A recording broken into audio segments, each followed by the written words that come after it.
Setiap kali Nara tersenyum di depan keluarga, selalu ada pertanyaan yang menusuk seperti jarum, sudah isi belum?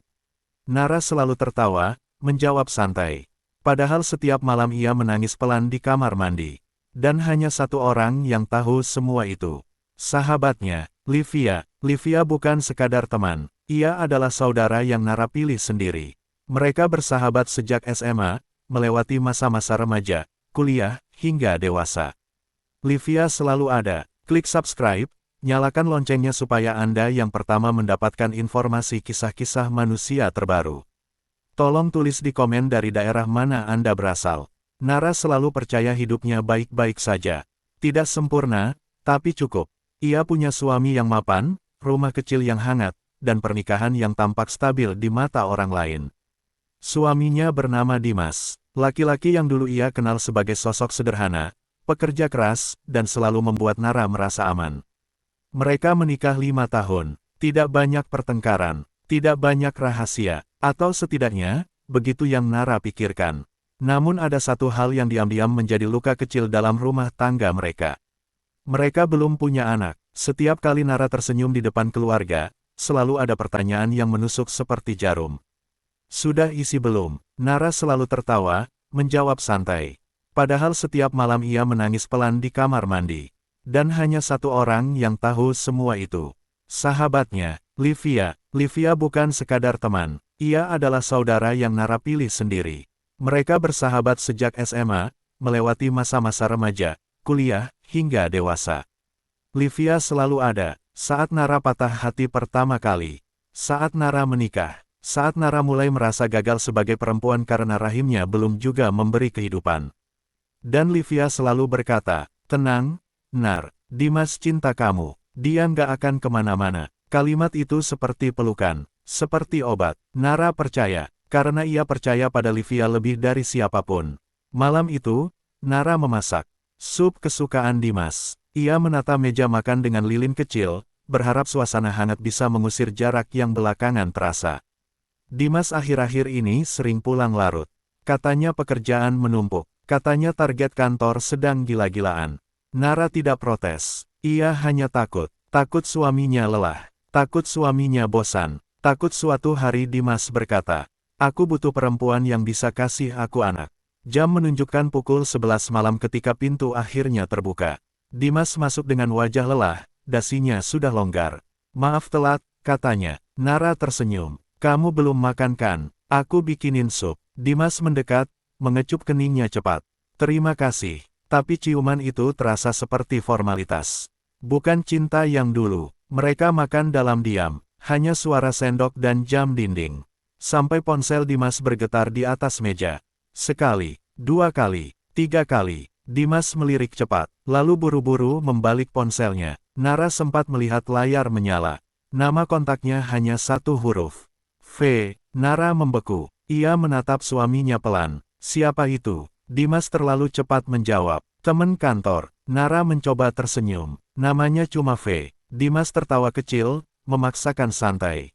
Ya, singkatan. Kamu tahulah. Nara mengangguk, tapi dadanya tidak tenang. Karena ia mengenal satu orang yang selalu memakai huruf V sebagai simbol dirinya. Livia. Keesokan paginya, Dimas berangkat kerja terburu-buru. Ia lupa sesuatu yang jarang ia lupa. Kunci mobil cadangan. Nara hendak menyusul membawanya ke garasi. Namun saat membuka pintu mobil, matanya menangkap sesuatu di bawah jok penumpang. Benda kecil, mengilap. Nara memungutnya. Sebuah lipstik, set nat lembut, merek mahal. Nara menelan ludah. Karena ia tahu persis, ia tidak pernah memakai lipstik warna itu. Ia jarang memakai lipstik sama sekali. Tangannya gemetar ketika membuka tutupnya. Dan di bagian bawah lipstik itu, ada ukiran kecil, LV. Inisial yang sama dengan tas, dompet, bahkan handphone sahabatnya. Livia selalu menandai barang-barangnya dengan huruf itu. Nara duduk di kursi mobil. Jantungnya berdetak terlalu keras. Ia mencoba berpikir logis. Mungkin Livia pernah numpang mobil. Tapi kapan? Nara tidak ingat. Dan yang paling menakutkan, kalau ini bukan milik Livia, berarti milik perempuan lain. Dan Dimas menyembunyikannya. Nara kembali masuk rumah. Tangannya masih menggenggam lipstik itu seperti barang terkutuk. Ia duduk di sofa, mencoba bernapas. Lalu ponselnya berbunyi. Pesan masuk. Dari Livia. Nar, nanti sore ketemu yuk. Aku kangen. Ada yang mau aku serten. Nara menatap pesan itu lama. Sore ini, Livia ingin bertemu. Dan lipstik itu ada di tangan Nara. Untuk pertama kalinya dalam hidupnya. Nara bertanya dalam hati. Apakah orang yang paling aku percaya adalah orang yang paling dulu mengkhianatiku? Nara tidak tahu apa yang lebih menyakitkan. Kecurigaan itu sendiri, atau kenyataan bahwa ia mulai meragukan orang yang paling ia percaya. Sepanjang siang, lipstik itu ia simpan di dalam tas. Seperti bom kecil yang bisa meledak kapan saja. Ia mencoba menenangkan pikirannya. Mungkin ini salah paham. Mungkin Livia hanya pernah menumpang mobil Dimas sebentar. Mungkin Dimas benar, itu hanya rekan kantor. Tapi setiap kali Nara mengingat nama di layar ponsel, V. Dadanya kembali sesak. Huruf itu terlalu familiar, terlalu dekat. Sore itu, Nara datang lebih dulu ke kafe. Tempat favorit mereka sejak kuliah. Dulu, tempat ini adalah ruang aman. Disinilah mereka tertawa, menangis, merayakan ulang tahun, dan saling berjanji. Persahabatan kita nggak akan putus cuma karena laki-laki. Ironis, Nara duduk di pojok, memesan teh hangat, tapi tangannya dingin. Setiap kali pintu terbuka, ia menoleh. Sampai akhirnya Livia muncul. Seperti biasa, cantik, rapi, elegan, dan selalu tampak seperti perempuan yang hidupnya tidak pernah retak. Nara, Livia memeluknya erat. Aku kangen banget. Nara membalas pelukan itu, tapi tubuhnya kaku. Livia duduk sambil tersenyum manis. Kamu kelihatan capek. Ada apa? Nada suaranya tulus. Terlalu tulus. Nara menelan ludah. Ia menatap wajah sahabatnya. Wajah yang ia kenal lebih dari wajah saudara sendiri. Tapi hari ini, wajah itu seperti topeng yang belum pernah ia lihat sebelumnya. Nara merogoh tasnya perlahan. Ia mengeluarkan lipstik itu, meletakkannya di atas meja, tepat di antara mereka. Livia menatap benda itu. Sepersekian detik saja, tapi Nara menangkap sesuatu. Kilatan kecil. Bukan bingung, bukan kaget, lebih seperti waspada. Apa itu? Tanya Livia, suaranya tetap lembut. Nara menatap lurus. Aku nemuin ini di mobil Dimas. Livia tertawa kecil. Oh, mungkin punya rekan kantornya. Jawaban yang terlalu cepat. Nara menahan napas. Kamu pakai merek ini, kan? Livia berhenti. Senyumnya tidak hilang, tapi membeku. Nara, ia memanggil nama Nara seperti menenangkan anak kecil. Syed nude kayak gitu banyak. Semua orang pakai. Nara menggenggam ujung jarinya sendiri. Tapi ini persis punya kamu. Livia menatap lipstik itu lagi. Lalu perlahan, ia menarik napas panjang. Dan tiba-tiba matanya berkaca-kaca. Kamu, curiga aku. Suara Livia bergetar. Nara membeku. Aku cuma nanya. Aku ini sahabat kamu, Nar. Livia memotong cepat. Air mata jatuh di pipinya. Orang-orang mulai melirik. Nara panik. Liv, aku nggak bermaksud. Livia menggeleng pelan, seperti kecewa berat. Aku nggak ngangka kamu bisa mikir sejauh itu.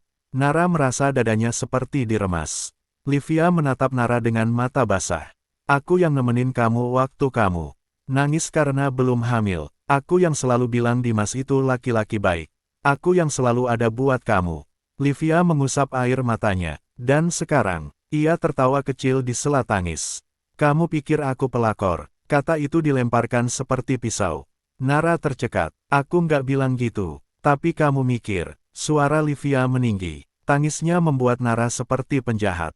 Seperti perempuan paranoid yang menghancurkan persahabatan karena ketakutan sendiri. Livia meraih tangan Nara. Genggamannya hangat, meyakinkan. Tapi anehnya, Nara merasa seperti sedang diikat. Nara, suara Livia kini pelan. Kamu lagi capek. Kamu overthinking. Nara menunduk. Rasa bersalah datang seperti banjir. Maaf. Livia menghela napas, seolah sangat terluka. Kalau kamu nggak percaya sama aku.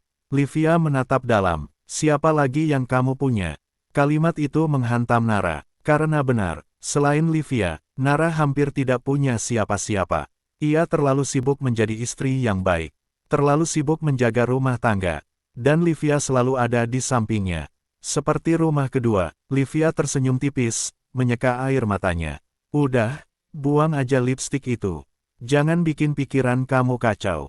Ia mendorong benda itu kembali ke arah Nara. Nara mengangguk lemah. Livia berdiri, merapikan tasnya. Sebelum pergi, ia membungkuk sedikit. Dan berbisik di telinga Nara. Suaranya lembut, tapi dingin. Jangan cari-cari hal yang kamu belum siap terima, Nar. Livia tersenyum manis, lalu pergi, meninggalkan Nara sendiri, dengan teh yang sudah dingin. Dan satu kenyataan yang perlahan muncul. Tangisan Livia, terlalu sempurna, seolah ia sudah berlatih. Nara pulang dari kafe dengan langkah yang tidak lagi terasa miliknya sendiri. Langit sore tampak normal, orang-orang di jalan tertawa, kehidupan berjalan seperti biasa, tapi di dalam dada Nara, ada sesuatu yang sudah berubah. Lipstik itu kembali ia simpan di tas. Namun yang lebih berat bukan benda itu. Yang lebih berat adalah kalimat terakhir Livia. Jangan cari-cari hal yang kamu belum siap terima. Itu bukan kalimat sahabat, itu kalimat peringatan. Dan sejak saat itu, Nara tahu, ada sesuatu yang disembunyikan, entah oleh Dimas, entah oleh Livia, atau oleh keduanya. Malam itu, Dimas pulang seperti biasa. Telat, wajah lelah, nada suara datar. Ia mengecup kening Nara, lalu langsung ke kamar mandi. Nara menatap punggung suaminya lama. Biasanya ia merasa tenang melihat Dimas pulang. Tapi sekarang, ia merasa seperti sedang menatap orang asing yang memakai wajah suaminya. Saat makan malam, Dimas sibuk dengan ponselnya. Sesekali tersenyum kecil, Nara menatap layar itu, tapi Dimas selalu memiringkannya. Kerjaan, tanya Nara pelan. Dimas mengangguk cepat. Iya, jawaban singkat, seperti tembok. Nara menelan ludah. Ia ingin bertanya tentang huruf V itu. Ia ingin menjerit, tapi ia takut, karena jika ia bertanya, dan jawabannya benar, maka hidupnya runtuh malam itu juga. Jadi ia memilih diam. Namun diam tidak membuat luka hilang. Diam hanya membuat luka membusuk pelan-pelan. Keesokan harinya, setelah Dimas berangkat kerja, Nara duduk sendirian di ruang tamu. Sunyi, terlalu sunyi. Ia membuka ponsel dan mengetik sesuatu di mesin pencari. Cara tahu suami selingkuh tanpa ketahuan. Ia membeku setelah membaca hasilnya. Sebagian menyarankan stalking, sebagian menyarankan memeriksa ponsel, sebagian menyarankan kamera pengintai. Nara menatap layar lama. Ia bukan perempuan seperti itu. Ia bukan tipe yang mencurigai tanpa bukti. Tapi bukankah bukti sudah mulai muncul? Lipstik, nama kontak, sikap Dimas yang berubah, dan Livia yang menangis terlalu sempurna. Nara menarik napas panjang. Kalau ia terus diam, ia akan menjadi korban dalam ketidaktahuannya sendiri. Hari itu, Nara pergi ke toko elektronik.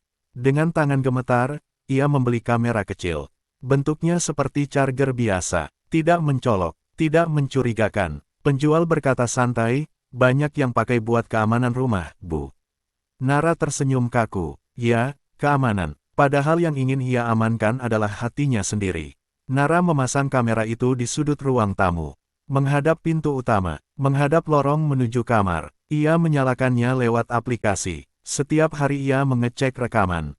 Hari pertama, kosong. Hari kedua, kosong. Hari ketiga, hanya Dimas pulang sendirian. Nara mulai merasa bodoh. Mungkin ia memang paranoid. Mungkin Livia benar. Mungkin semua hanya pikiran buruk karena ia lelah dan terlalu takut kehilangan. Namun, ketenangan itu hanya bertahan sampai hari ketujuh. Sore itu, Nara sedang di supermarket. Membeli sayur, mencari bahan sup lagi, karena Dimas suka sup. Tiba-tiba ponselnya bergetar, notifikasi aplikasi kamera muncul. Nara berhenti di tengah lorong belanja. Jantungnya langsung memukul keras. Rumah kosong. Dimas seharusnya di kantor. Siapa yang masuk? Tangannya gemetar saat membuka aplikasi. Tampilan video muncul, dan dunia Nara berhenti. Di layar, pintu rumah terbuka. Dimas masuk. Langkahnya cepat, seperti orang yang tidak ingin terlihat. Dan, di belakangnya, ada seorang perempuan. Perempuan itu memakai blazer putih. Rambutnya diikat rapi, tubuhnya ramping. Cara jalannya, terlalu familiar. Nara menahan napas. Perempuan itu menutup pintu. Dimas menoleh sebentar, memastikan tidak ada orang. Lalu mereka berjalan ke arah lorong kamar. Nara menatap layar tanpa berkedip. Perempuan itu tertawa kecil. Suara tawanya samar, tapi cukup membuat darah Nara membeku. Karena Nara tahu tawa itu. Tawa yang sering ia dengar di kafe. Tawa yang selalu ia anggap hangat. Tawa Livia, namun wajah perempuan itu tidak terlihat jelas. Hanya siluet, hanya bayangan. Tapi Nara melihat sesuatu yang membuatnya hampir jatuh. Sepatu hak tinggi berwarna krem. Sepatu yang sama persis dipakai Livia di pesta ulang tahun Nara tahun lalu. Nara ingat, karena ia sendiri yang memuji sepatu itu. Bagus banget, Liv. Mahal ya. Dan Livia tertawa, buat acara penting. Acara penting, seperti ini. Dimas dan perempuan itu berhenti sebentar di depan pintu kamar. Kamera tidak bisa melihat mereka masuk. Tapi mikrofon masih menangkap suara. Perempuan itu berbisik pelan. Aku capek jadi rahasia. Dimas menjawab lirih. Sabar, semuanya sesuai rencana. Perempuan itu tertawa kecil. Kalau dia tahu, dia bakal hancur. Dimas diam sebentar, lalu berkata, biarkan, yang penting rencana kita jalan. Rencana. Nara menutup mulutnya dengan tangan. Air mata mengalir tanpa izin. Ini bukan sekadar perselingkuhan. Ini bukan sekadar nafsu. Ada sesuatu yang lebih gelap, lebih terencana, lebih kejam. Video berhenti setelah mereka masuk kamar. Tidak ada bukti lebih. Tidak ada wajah. Tidak ada adegan jelas. Hanya suara. Hanya bayangan. Hanya sepatu. Kebenaran setengah. Dan justru itu yang paling menyiksa. Karena setengah kebenaran membuat otak manusia mengisi sisanya dengan ketakutan. Nara terduduk di lantai supermarket. Orang-orang lewat tanpa peduli. Ia menggenggam ponsel seperti menggenggam hidupnya yang retak. Satu hal kini pasti, Dimas berbohong. Dan Livia, entah dia pelakunya, atau dia bagian dari permainan yang lebih besar. Nara menatap layar kosong itu. Dengan satu keputusan yang akhirnya lahir. Ia tidak akan diam lagi. Nara tidak pulang dengan tubuh yang sama seperti saat ia berangkat. Ia berjalan melewati pintu rumah seperti orang asing. Rumah itu masih sama. Sofa masih di tempatnya, foto pernikahan masih tergantung di dinding. Wajahnya, dan Dimas tersenyum bahagia dalam bingkai. Namun sekarang, foto itu terlihat seperti kebohongan yang dibingkai rapi. Nara duduk lama di ruang tamu. Video itu terus terputar di kepalanya. Sepatu krem, tawa kecil, bisikan, kalau dia tahu, dia bakal hancur. Dan yang paling menusuk, yang penting rencana kita jalan. Rencana apa? Perselingkuhan tidak pernah memakai kata rencana. Perselingkuhan biasanya spontan, penuh nafsu, penuh kebodohan. Tapi ini, terlalu dingin, terlalu terstruktur, seperti permainan catur. Dan Nara baru sadar, ia mungkin bukan istri, ia mungkin hanya bidak. Malam itu, Dimas pulang seperti biasa. Seolah tidak terjadi apa-apa, ia membuka sepatu, melepas jam tangan, bahkan sempat berkata, kamu masak apa hari ini? Nara menatapnya dengan mata kosong. Sup, Dimas tersenyum. Favorit aku, favorit, seolah ia masih punya hak atas kata itu. Nara menahan diri agar tidak meledak. Ia ingin menamparkan, ia ingin menjerit, tapi ia tidak, karena ia belum punya satu hal penting. Bukti utuh. Dan Nara tahu, orang seperti Dimas akan memutar segalanya jika ia menyerang tanpa bukti. Jadi ia menunggu, diam, dan mulai mengingat. Hal-hal kecil yang dulu terasa biasa, sekarang terasa mencurigakan. Sejak kapan Dimas sering menyebut nama Livia? Sejak kapan Livia sering muncul di rumah tanpa alasan? Sejak kapan Livia selalu tahu jadwal Dimas? Dan sejak kapan, Nara mulai merasa dirinya hanya penonton dalam hidupnya sendiri? Keesokan harinya, Livia mengirim pesan. Nar, kamu nggak apa-apa. Kemarin kamu pulang cepat banget. Nara menatap layar lama. Tentu saja Livia tahu. Livia selalu tahu. Nara mengetik pelan. Aku baik-baik aja. Balasan datang cepat. Syukurlah. Jangan overthinking ya. Aku takut kamu sakit. Kalimat itu manis. Tapi sekarang terasa seperti racun berlapis madu. Nara menutup ponsel. Ia mengambil keputusan. Hari ini, ia akan menyelidiki. Bukan Dimas dulu, tapi Livia. Karena jika perempuan itu benar sahabat, ia tidak akan punya rahasia sebesar ini. Dan jika perempuan itu musuh, maka ia adalah musuh paling berbahaya. Musuh yang tahu semua kelemahan Nara. Nara membuka Instagram Livia. Foto-foto sempurna, kopi mahal, restoran mewah, selfie dengan caption, hidup itu tentang memilih yang terbaik. Komentar penuh pujian. Semua orang mengira Livia perempuan sukses dan mandiri. Namun Nara memperhatikan detail kecil. Dalam beberapa foto, ada bayangan pria, tangan dengan jam mahal, jam yang Nara kenal, jam yang ia belikan untuk Dimas ulang tahun lalu. Nara membeku. Ia memperbesar foto itu. Benar, jam itu. Dan Livia sengaja tidak memotongnya. Seolah memberi kode. Seolah ingin seseorang sadar. Seolah ingin. Nara perlahan-lahan hancur. Nara teringat sesuatu. Beberapa minggu lalu, Livia bilang ia pindah apartemen. Biar lebih dekat sama kamu, katanya. Saat itu Nara senang. Ia merasa punya teman dekat. Tapi sekarang, Nara membuka chat lama, alamat apartemen itu. Ia mengetiknya di Google Maps. Dan dadanya langsung runtuh. Apartemen Livia, berjarak hanya 5 menit dari kantor Dimas. Bukan dari rumah Nara, bukan dekat Nara, tapi dekat suaminya. Nara tertawa pelan, tawa yang lebih mirip tangis. Jadi ini bukan kebetulan, ini penempatan. Seperti pemain catur yang memindahkan menteri ke posisi strategis. Hari itu Nara pura-pura pergi ke salon. Padahal ia menuju kantor Dimas. Ia menunggu di seberang jalan, memakai masker dan kacamata. Ia merasa bodoh. Tapi ia harus tahu, sekitar jam makan siang, Dimas keluar gedung, dan jantung Nara berhenti. Livia datang, dengan blazer putih yang sama. Dengan langkah percaya diri, seolah ia memang punya hak berada di sana. Mereka tidak tampak seperti dua orang yang diam-diam berselingkuh. Mereka tampak seperti pasangan resmi. Dimas tersenyum lebar. Livia menepuk lengannya akrab. Mereka masuk ke restoran. Dimas bahkan membukakan pintu untuknya. Gerakan kecil, tapi penuh makna. Karena Nara sadar, Dimas sudah lama tidak membukakan pintu untuknya. Nara mengikuti dari jauh. Ia duduk di meja pojok. Mereka berbicara serius. Livia mencondongkan tubuh. Wajahnya tajam. Tidak seperti sahabat manis yang menangis di kafe. Ini Livia yang berbeda. Livia yang dingin. Livia yang memegang kendali. Nara tidak bisa mendengar jelas. Tapi ia melihat Livia menyodorkan map. Dokumen. Dimas membaca. Lalu mengangguk. Mereka berjabat tangan. Seperti rekan bisnis. Nara membeku. Perselingkuhan macam apa yang memakai dokumen? Apa yang mereka rencanakan? Malamnya, Livia datang ke rumah. Seperti biasa, membawa kue, senyum hangat. Nara menatapnya. Perempuan ini baru saja makan siang dengan suaminya. Dan sekarang ia duduk di sofa rumah Nara.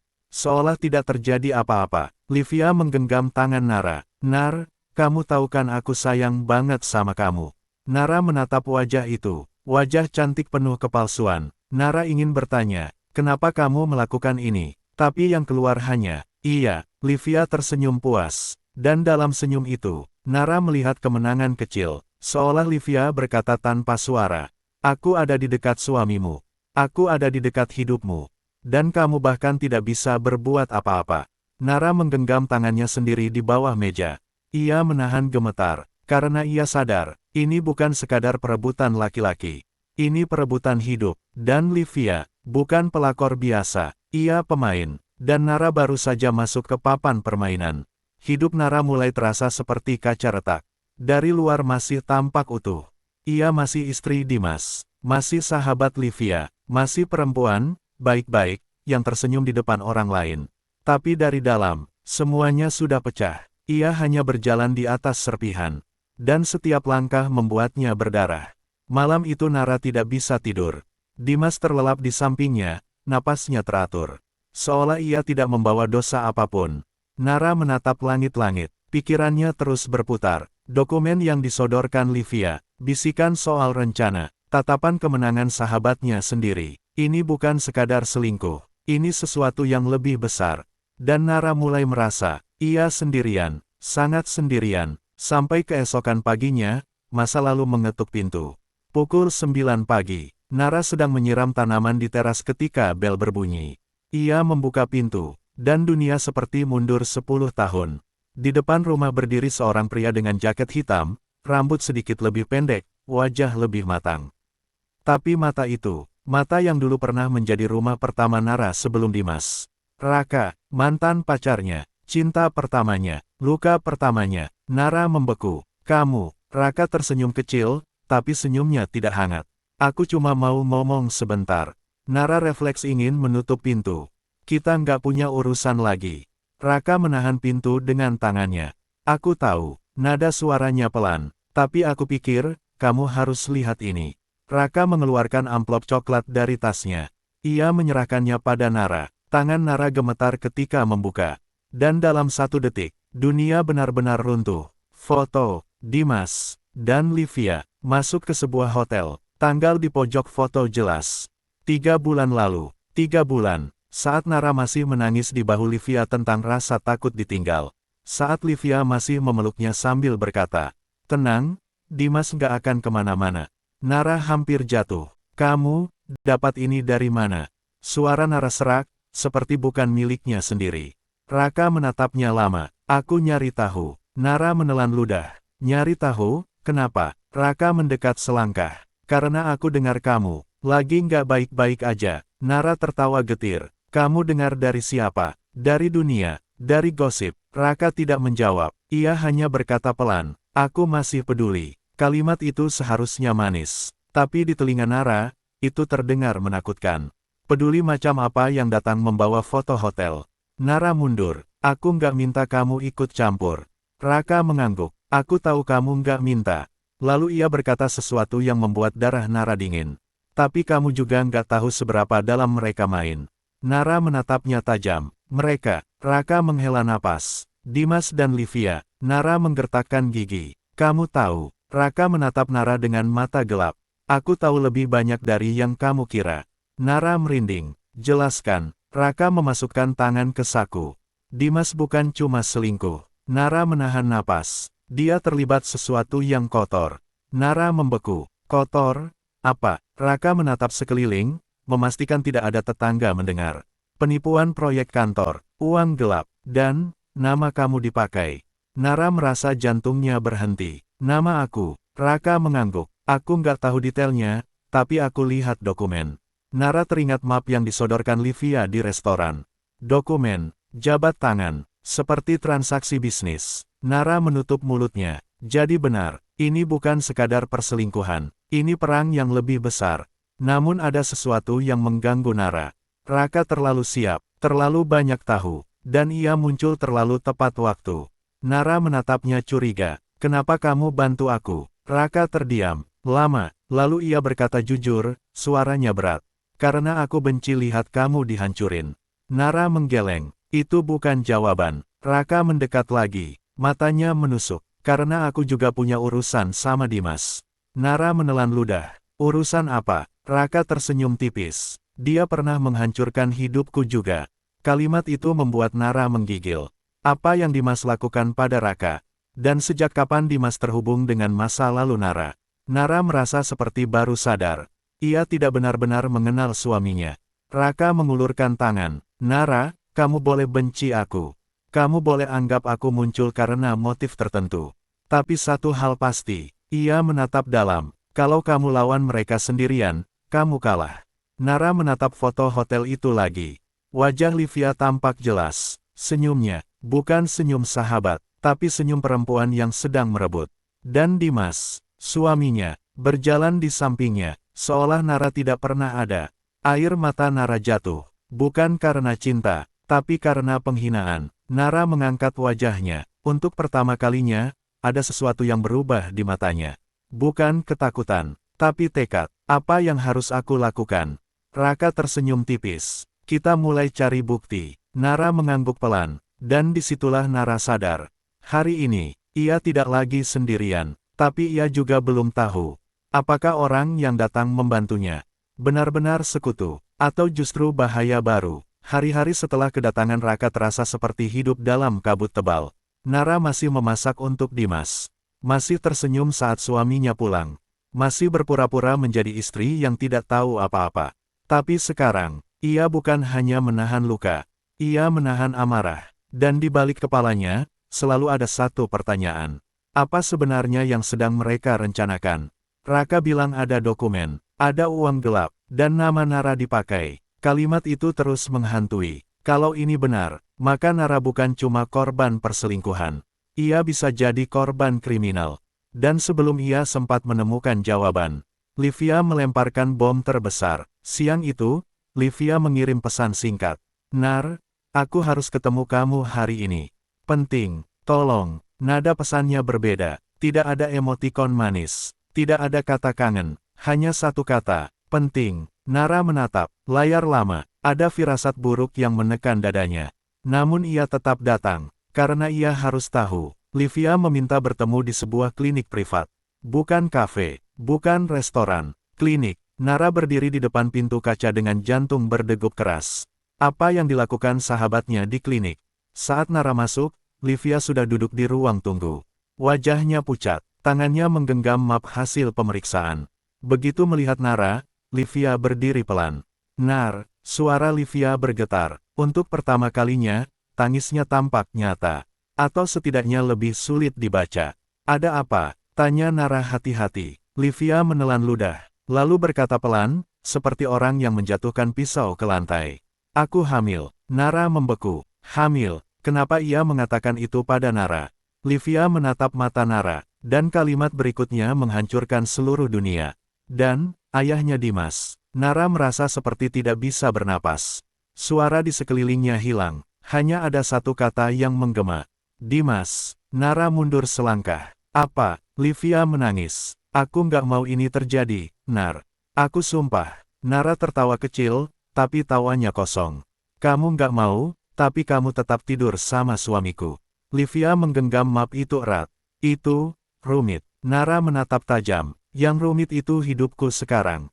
Livia menggeleng cepat. Kamu harus dengar aku dulu. Nara ingin pergi, namun kaki Nara terasa berat. Karena bagian paling sakit dari pengkhianatan adalah, kamu tetap ingin tahu alasannya. Pintu klinik terbuka, dan seolah skenario sudah ditulis rapi. Dimas masuk. Nara terpaku. Kenapa kamu di sini? Suara Nara pecah. Dimas menatap Nara dengan wajah yang sulit dibaca.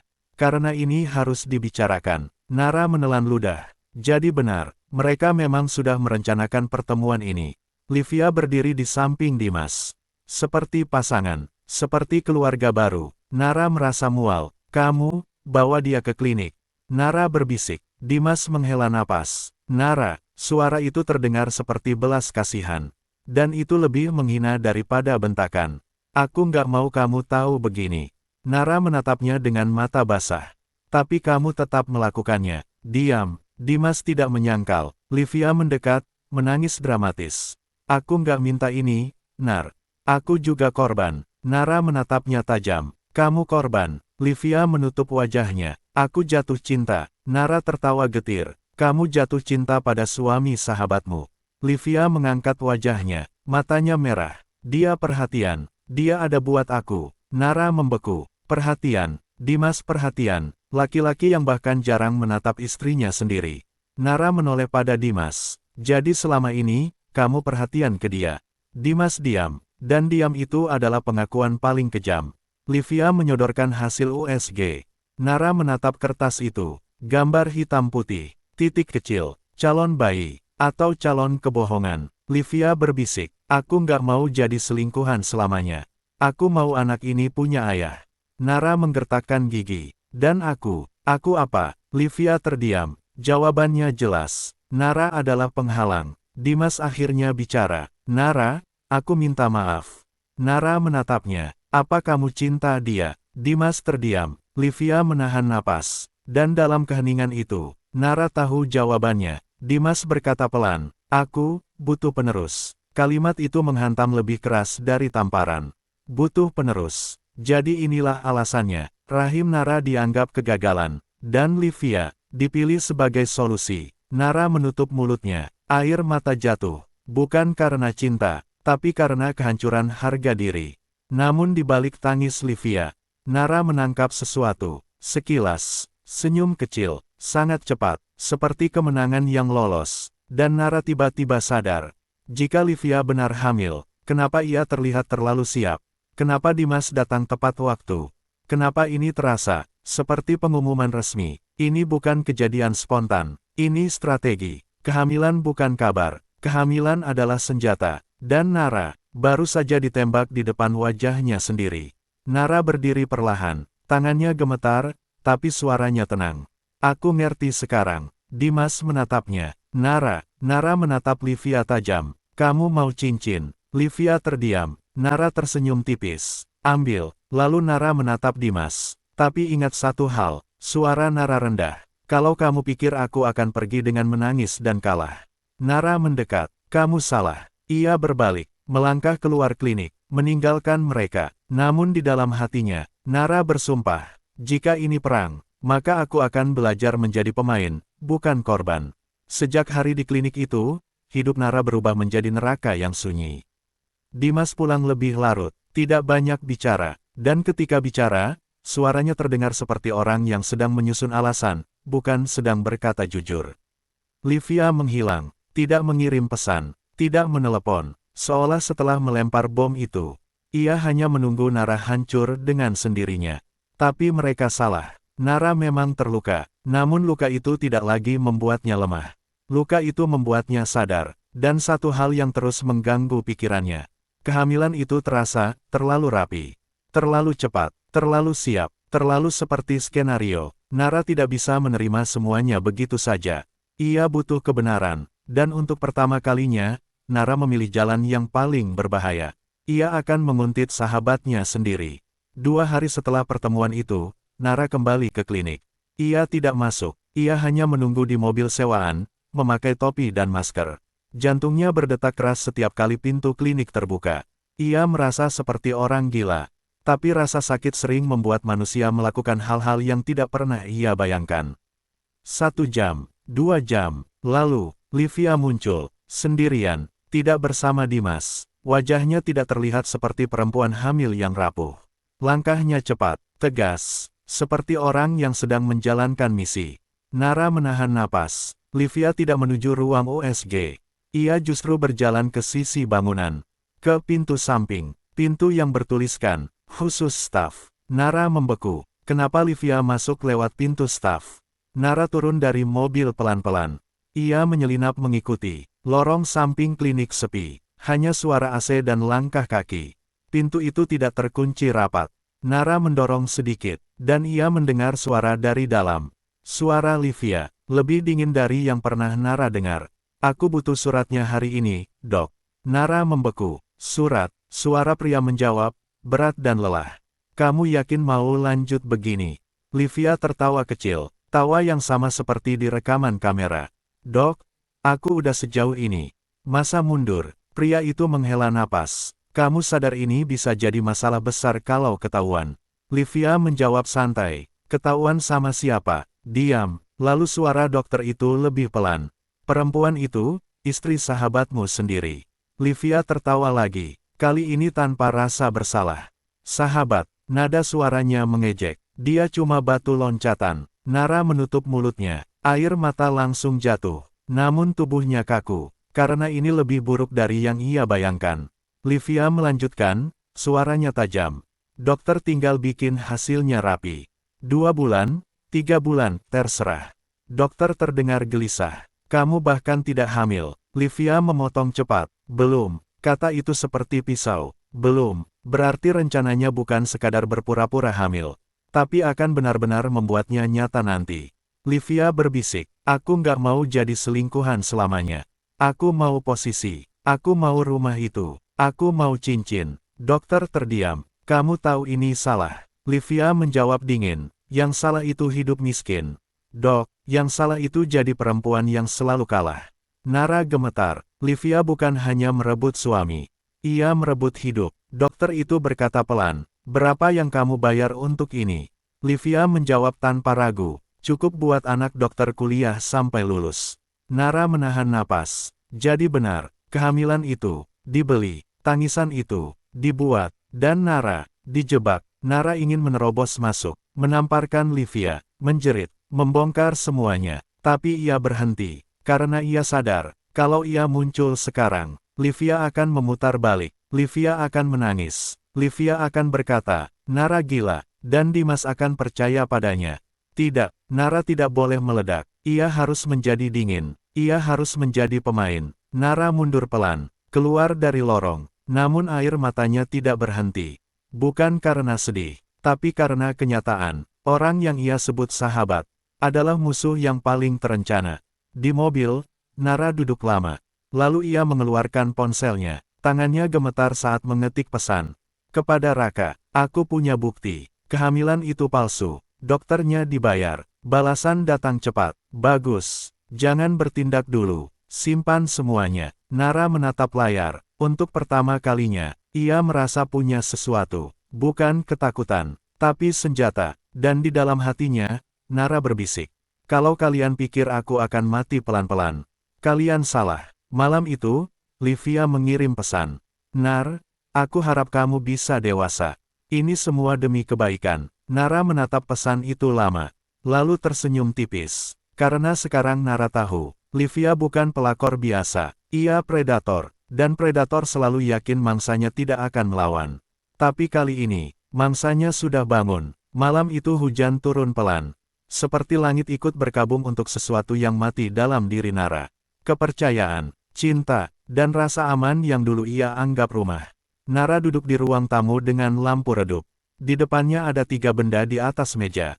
Lipstik nude itu, rekaman kamera rumah, catatan kecil tentang percakapan dokter. Semua bukti yang selama ini ia kumpulkan. Potongan-potongan kenyataan. Namun satu hal masih mengganjal. Apakah Dimas hanya laki-laki lemah yang tergoda? Atau, ia bagian dari rencana? Nara menunggu. Jam menunjukkan pukul 11 malam ketika pintu terbuka. Dimas masuk. Baju basah. Wajah lelah. Namun kali ini, Nara tidak berdiri menyambut. Tidak tersenyum. Tidak bertanya, capek. Ia hanya duduk. Diam. Seperti hakim, Dimas berhenti di ambang pintu. Tatapannya menangkap benda-benda di atas meja. Dan untuk pertama kalinya, ada sesuatu yang retak di wajahnya. Kamu ngapain? Suaranya pelan. Nara menunjuk kursi di seberangnya. Duduk. Nada Nara datar. Tidak menangis. Tidak gemetar. Justru itu yang membuat Dimas terlihat waspada. Ia duduk perlahan. Seperti terdakwa. Nara mendorong lipstik itu ke arahnya. Kamu ingat ini? Dimas menatapnya sebentar, lalu menghela napas. Itu, bukan apa-apa. Nara tersenyum tipis. Bukan apa-apa sampai aku tahu itu punya Livia. Dimas tidak langsung menjawab. Diam. Dan diam itu adalah pengakuan pertama. Nara membuka ponselnya, menunjukkan video. Dimas masuk rumah bersama perempuan bersepatu krem.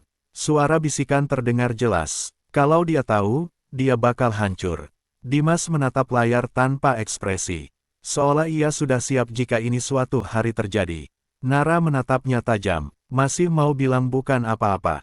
Dimas mengusap wajahnya. Nara, suara itu seperti ingin memohon. Tapi Nara tidak lagi luluh. Jangan panggil namaku seolah kamu masih punya hak. Nara mencondongkan tubuh. Aku tahu Livia nggak hamil. Dimas membeku. Nara melanjutkan, pelan tapi menusuk. Aku dengar sendiri dia nyuap dokter. Untuk pertama kalinya, mata Dimas berubah.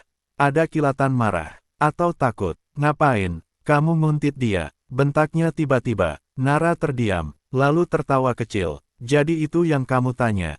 Kamu nggak kaget dia bohong. Kamu nggak marah dia nipu. Kamu marah karena aku tahu. Dimas menggertakkan gigi. Nara menatapnya. Dan tiba-tiba ia sadar. Dimas tidak terjebak. Dimas tidak dipaksa. Dimas tidak bodoh. Dimas tahu. Nara berdiri perlahan. Aku cuma mau satu jawaban. Apa kamu cinta dia? Dimas menatap Nara lama. Lalu ia tertawa kecil. Tawa yang dingin. Bukan tawa orang bersalah. Tapi tawa orang yang akhirnya berhenti berpura-pura. Nara, ia bersandar di kursi. Kamu pikir ini soal cinta? Nara membeku. Apa maksud kamu? Dimas menghela napas, lalu berkata pelan. Kamu terlalu naif. Kalimat itu seperti tamparan. Nara menelan ludah. Apa maksudmu, Dim? Dimas menatapnya lurus. Untuk pertama kalinya, tidak ada kelembutan. Tidak ada suami yang hangat. Hanya seorang pria asing dengan mata tajam. Livia itu bukan selingkuhan. Nara berbisik, hampir tidak bersuara. Terus dia apa? Dimas tersenyum tipis. Partner. Dunia Nara berhenti. Partner. Suara Nara pecah. Dimas mengangguk. Kamu pikir aku tiba-tiba bosan lalu cari perempuan lain? Enggak, ia mencondongkan tubuh. Kami merencanakan ini. Nara mundur selangkah. Merencanakan, apa? Dimas menjawab dengan tenang, terlalu tenang. Mengambil semuanya dari kamu. Kalimat itu membuat udara hilang. Nara menatapnya dengan mata membesar. Apa? Dimas berdiri. Langkahnya pelan, seperti predator. Kamu punya nama bersih. Kamu punya akses rekening keluarga. Kamu punya tanda tangan yang dipercaya. Kamu istri sah. Dia tersenyum. Dan kamu terlalu polos untuk curiga. Air mata Nara jatuh. Jadi, aku ini apa? Dimas menatapnya tanpa rasa bersalah. Kendaraan, Nara menggigil. Jadi semua ini, perselingkuhan, kehamilan palsu, itu semua untuk, Dimas mengangguk, supaya kamu hancur dulu, supaya kamu terlihat emosional, supaya kalau nanti ada masalah hukum, semua orang percaya kamu yang gila. Nara menutup mulutnya, tubuhnya lemas. Jadi ini bukan drama rumah tangga. Ini jebakan. Livia bukan merebut suami. Mereka berdua sedang menjatuhkan Nara. Nara teringat map dokumen di restoran. Terlihat seperti transaksi bisnis. Sekarang semuanya jelas. Ini bukan cinta segitiga. Ini konspirasi. Dan Nara adalah target utama. Dimas mendekat. Suaranya rendah. Kamu harusnya nurut aja. Cerai baik-baik. Pergi. Nara mengangkat wajahnya. Matanya basah. Tapi kali ini, ada sesuatu yang berbeda. Bukan ketakutan. Api. Kamu pikir aku akan pergi? Dimas tersenyum sinis. Kamu bisa apa? Nara menghapus air matanya perlahan. Lalu berkata pelan, tapi tajam. Aku bisa bikin kalian tenggelam bareng aku. Dimas membeku. Untuk pertama kalinya, ia terlihat ragu. Karena ia baru sadar, Nara yang dulu, sudah mati. Yang berdiri di depannya sekarang. Bukan korban, tapi perempuan yang siap membalas.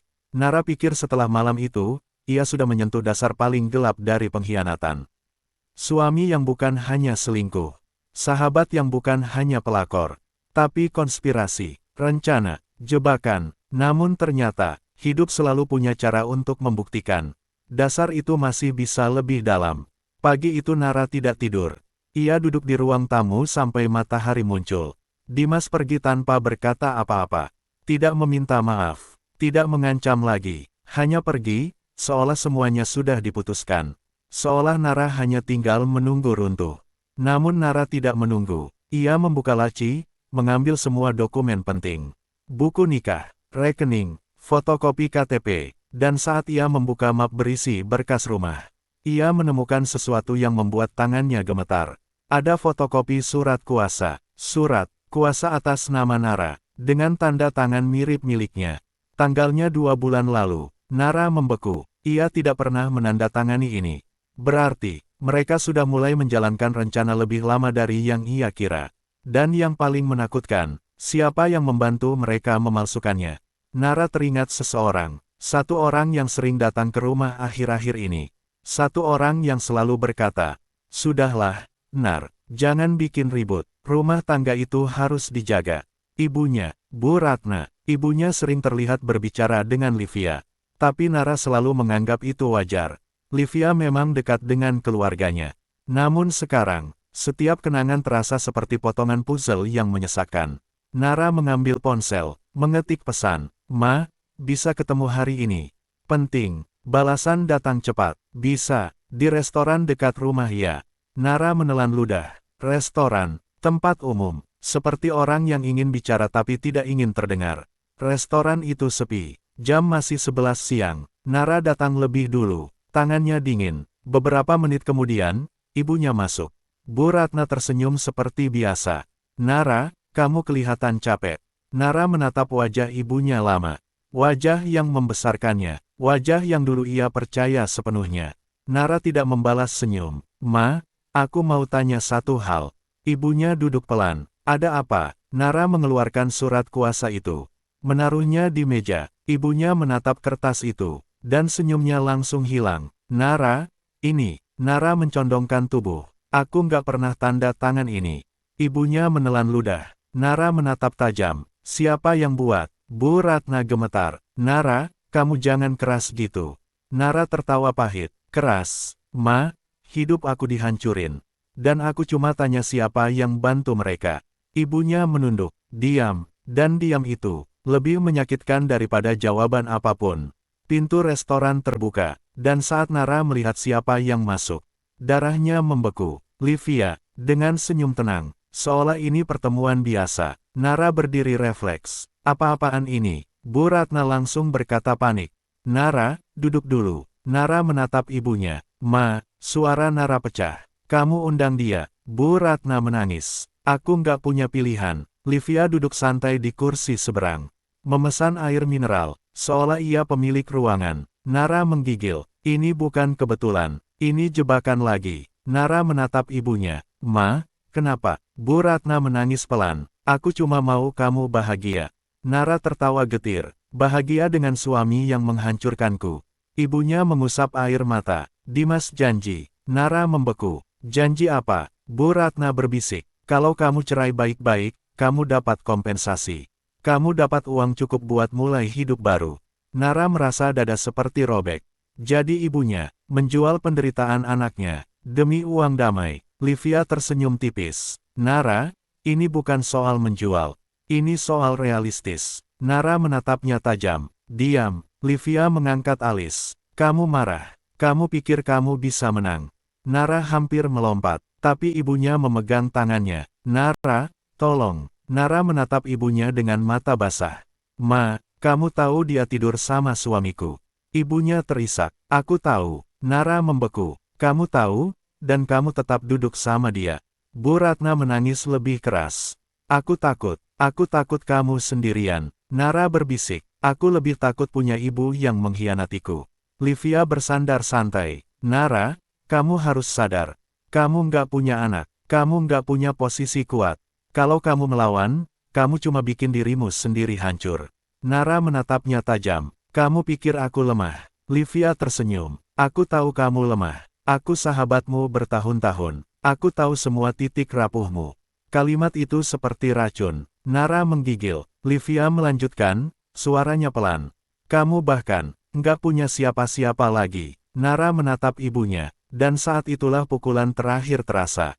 Karena ibunya tidak membantah. Ibunya hanya menangis. Seolah memang benar. Nara sendirian. Nara menarik napas panjang. Lalu ia berdiri. Tangannya gemetar, tapi suaranya tenang.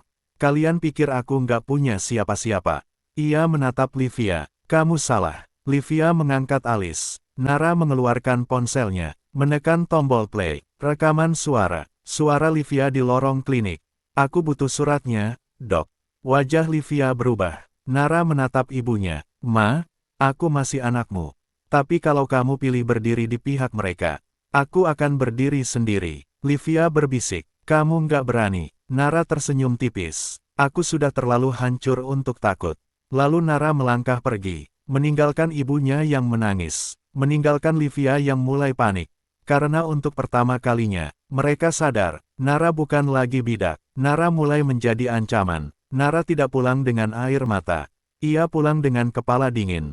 Malam itu, ia duduk di kamar, menatap koper kosong di sudut ruangan. Dimas belum pulang, dan untuk pertama kalinya, Nara tidak peduli, karena sekarang ia mengerti satu hal. Orang seperti Dimas dan Livia bukan dilawan dengan tangisan. Mereka dilawan dengan strategi. Mereka pikir Nara bidak, tapi mereka lupa, bahkan bidak pun bisa berubah jadi ratu jika sampai ujung papan. Keesokan paginya, Nara melakukan sesuatu yang tidak mereka duga. Ia mengirim pesan pada Dimas. Aku capek, kita bicara baik-baik. Aku setuju cerai. Balasan datang cepat. Bagus, akhirnya kamu dewasa. Nara tersenyum tipis. Lalu ia mengirim pesan pada Livia. Selamat, kamu menang. Livia membalas dengan emotikon hati. Aku tahu kamu akan mengerti pada akhirnya. Mengerti. Nara hampir tertawa. Mereka benar-benar yakin permainan sudah selesai. Mereka tidak tahu. Ini baru babak terakhir. Malam itu, Nara bertemu Raka. Di sebuah tempat parkir sepi. Raka menatapnya serius. Kamu yakin? Nara mengangguk. Aku harus buat mereka merasa aman. Raka mengeluarkan laptop. Aku sudah cek dokumen kantor Dimas. Nara menahan napas. Raka melanjutkan. Nama kamu dipakai buat buka rekening penampungan. Transaksi gelap masuk lewat situ. Kalau polisi cari kambing hitam. Nara menatap tajam. Mereka akan tunjuk aku. Raka mengangguk. Makanya kita balikkan. Nara berbisik. Kita jebak mereka dengan bukti yang mereka buat sendiri. Sidang cerai dijadwalkan minggu depan. Dimas dan Livia ingin semuanya cepat. Mereka ingin Nara pergi diam-diam. Namun Nara menyiapkan sesuatu. Ia membuat satu paket lengkap. Rekaman Livia menyuap dokter. Video kamera Dimas masuk rumah. Fotokopi surat kuasa palsu. Bukti transaksi rekening atas nama Nara. Dan dokumen perusahaan yang disalahgunakan. Raka berkata pelan, kalau ini diserahkan ke penyidik, mereka habis. Nara menatap map itu. Tangannya gemetar, bukan karena takut, tapi karena akhirnya ia punya kendali. Sehari sebelum sidang, Livia meminta bertemu. Di kafe yang sama, tempat semuanya dimulai, Livia datang dengan senyum puas. Nara, aku salut kamu bisa setenang ini. Nara tersenyum tipis. Aku capek berantem. Livia memegang tangan Nara. Tenang aja, aku nggak akan jahat sama kamu. Nara menatapnya. Kamu sudah jahat. Livia tertawa kecil. Ini hidup, Nar. Yang lemah kalah. Nara mengangguk pelan. Iya, Livia menyeringai. Akhirnya kamu sadar tempatmu. Nara menatap mata sahabat palsunya. Lalu berkata lembut, aku cuma mau bilang satu hal. Livia mengangkat alis. Apa? Nara tersenyum. Aku sudah serahkan semua bukti ke orang yang tepat.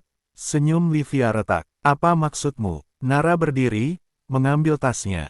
Kamu bilang kamu mau. Cincin, silakan. Nara melangkah pergi. Dan untuk pertama kalinya, Livia terlihat takut. Saat Nara baru sampai parkiran, ponsel Livia berdering keras. Sekali, dua kali, tiga kali. Nama di layar membuat wajahnya pucat.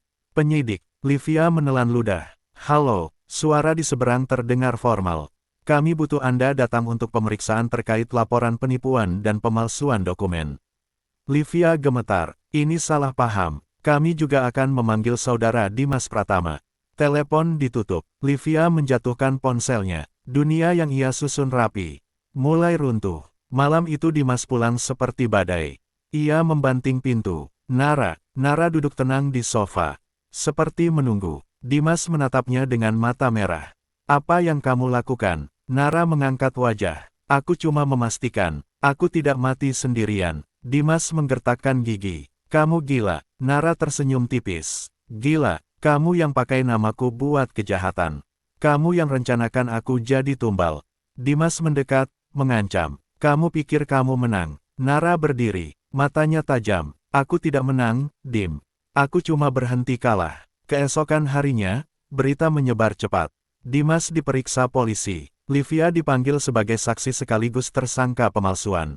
Dokter klinik ikut terseret. Semua rencana mereka terbuka. Dan yang paling ironis, Nara yang mereka jadikan target, justru menjadi pelapor. Di depan kantor polisi, Nara berdiri dengan wajah tenang.